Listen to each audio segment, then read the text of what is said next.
So what's up mga kabisdak, at meron na po tayo nakikita post ni Cuadro Alas. It's my boy, no? So bago ang lahat, bago pala yung buhok natin. So atin lang ipiplex. Medyo ewan ko kung bumabagay ba to, nagmumukhang pakboy na rin tayo nito So ngayon, pag-uusapan natin tong picture na to, siya lang daw yung boxers na hindi kakabahan.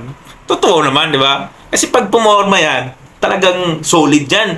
Solid yan, guys, di ba? Pa! Pa! That's uppercut. Oh, not strong. Okay. Umiyak na dun sa not strong lang No strong. Only uppercut. Di ba? Only uppercut lang but no strong. So, umiyak, no? So, yun nga. Ang picture na to ay talagang kakapost lang nila na talagang hindi talaga kayo kakabahan, di ba? So, kaya naman talaga dyan. At hindi naman talaga tayo kinakabahan pag yan ang lumalaban dahil alam na naman natin na pagka lumaban yan, todo-todo yan. Wala nang bukas, di ba? Kung talagang lalaban ka sa ring, gayahin mo si Casimero, no? Na hindi talaga siya nagpapatinag kung ano man yung mga sinasabi ni Jan kasi immortal nga, immortal, di ba? Di mo, nagpakulay nga ako ng buhok kasi para immortal din, di ba? So, yun.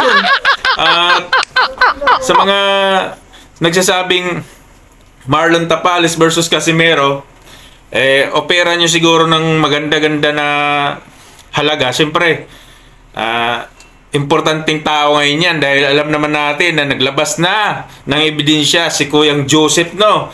Na nilabas na niya yung ebidensya na meron talagang pinirmahan na title eliminator at kahit sino pwede niyang kalabanin basta title. Boxers na lang ang kulang. Si TJ Duhini, kung ayaw ipalaban ni Sean Gibbonson dahil sa nilalait siya ng White Dogs, Smell Amani. So, kung ayaw ipalaban nila yun at ipopost nila si Marlon Tapales is walang mangyayaring ganun, di ba?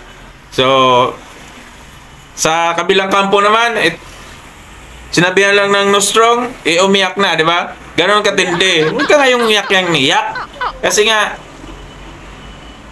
sabi nga nila, naka-block ka na doon sa Facebook nila. Hindi ka na dumadaan sa Facebook page nila. Pero ikaw, ang dami mong source, di ba?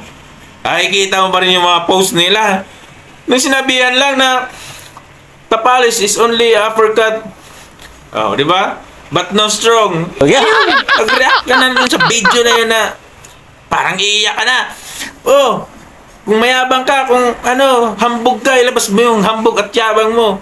So ngayon, umiyak ka na, di ba? So, hanggang dito na lang guys. O, mga kabisdak, at tingnan nyo yung buhok natin, di ba? Di na tayo nagmumukhang parot.